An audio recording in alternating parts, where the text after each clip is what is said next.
दोस्तों, आज हम बात करेंगे दिल्ली सल्तनत के दूसरे शासक आराम शाह की। उनका शासन बहुत छोटा रहा और इतिहास में उनका नाम एक कमज़ोर शासक के रूप में दर्ज है। आइए जानते हैं उनकी कहानी। 1206 ईस्वी में जब कुतुबुद्दीन ऐबक का निधन हुआ तो उनके बाद उनके बेटे आराम शाह गद्दी पर बैठे, लेकिन वे अपने पिता जैसे सक्षम शासक नहीं थे। आराम शाह एक कमज़ोर और अनुभवहीन शासक साबित हुए। उन्हें न तो प्रशासन की समझ थी और न ही अमीरों पर नियंत्रण।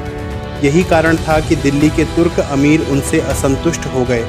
इतिहासकारों के अनुसार आराम शाह का शासन केवल 8 महीने ही चला। इतने कम समय में ही उनकी अक्षमता सबके सामने आ गई। दिल्ली के तुर्क सरदारों ने बदायूं के गवर्नर और ऐबक के दामाद इल्तुतमिश को आमंत्रित किया।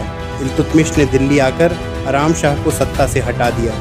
आराम शाह की विदाई के साथ ही इल्तुतमिश दिल्ली के नए सुल्तान बने और उन्होंने शमसुद्दीन की उपाधि धारण की। दिल्ली सल्तनत को मजबूत बनाने का असली श्रेय इल्तुतमिश को ही दिया जाता है।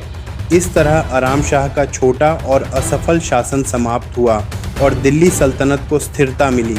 इतिहास हमें सिखाता है कि केवल वंश का उत्तराधिकारी होना ही काफ़ी नहीं, बल्कि क्षमता और नेतृत्व भी ज़रूरी है।